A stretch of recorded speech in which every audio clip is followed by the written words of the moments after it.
What the fuck is this piece of shit? Okay, Wuthering Heights is a film directed by Fennel that is also an adaptation of the book. Kinda.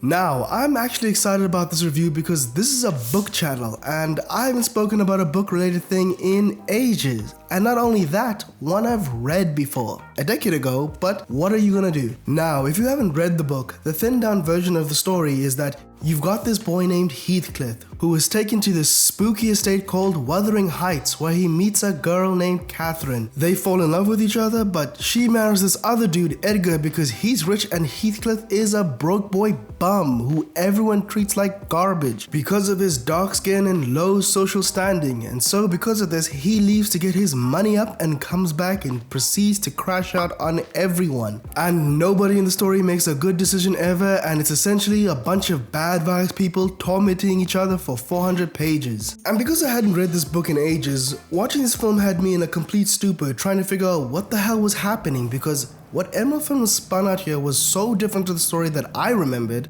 And before I get into all the what the hell is happening stuff in this movie, I want to give Fennel some credit. She did not lie about what this film is. She came out here and said, hey, this is the 14-year-old version of me's interpretation of that book.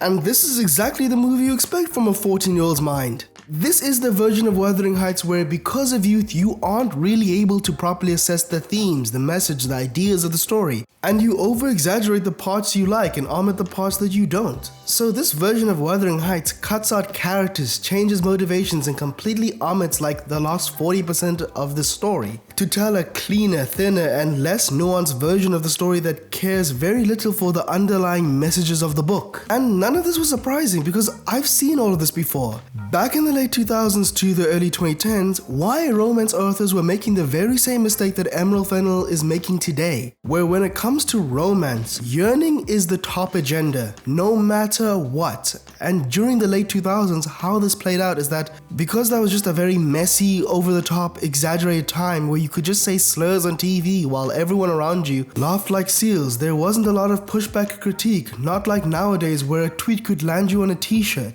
And with the new technology letting just anyone write and publish anything, people went hog wild with the way they let yearning overtake everything. Before, it's just two people loved each other and it's just like class, race, or some random thing separating them. And then it became fate. It's God ordained that they can't be together, and the ideas kept on spilling out until you had stuff like what Cassandra Clare did, one of the authors I grew up reading and loved. And for the readers, you know what I'm talking about.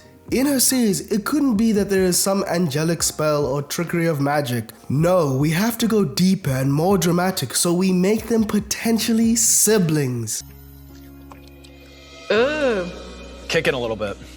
Brother, And we make you sit with that information for a book or so, and it goes even worse. One of my other favorite writers at the time, Laini Taylor, someone who I genuinely think was the best YA writer at the time when it came to the technical ability, had to reach new levels where she makes the male half of the relationship commit genocide to keep these two away from each other. I'm telling you, the endless dramatization of yearning is the devil. And that's why Fennel's Wuthering Heights 2026 version was doomed to fail, because much like the books I've talked about, everyone wanted to have their cake and eat it too. It's not enough to just make an original story about yearning, we have to also involve intense concepts and adapt intense books too. Wuthering Heights is about class, abuse, and race. These are not topics to be made as cherries on top of a yearning cake. For the people who question if Heathcliff is brown-skinned or if there's anything about race here, dog.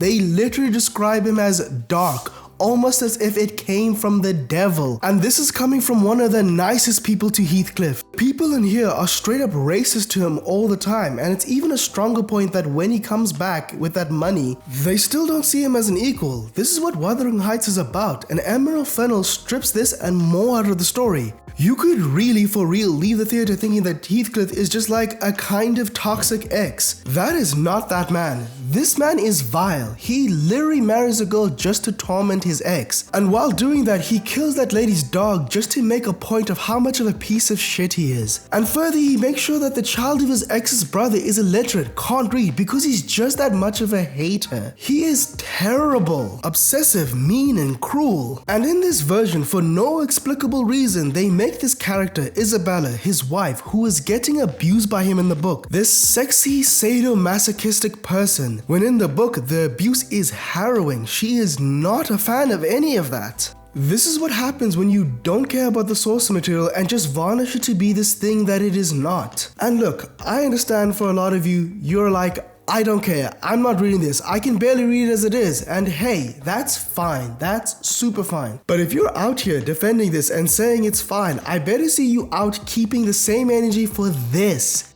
You gotta defend this now. Master Chief having his helmet off all the time is fine now. It's just an aesthetic detail, it doesn't matter. So yeah, you would never say that. And after all of that, I'm gonna let you in on something.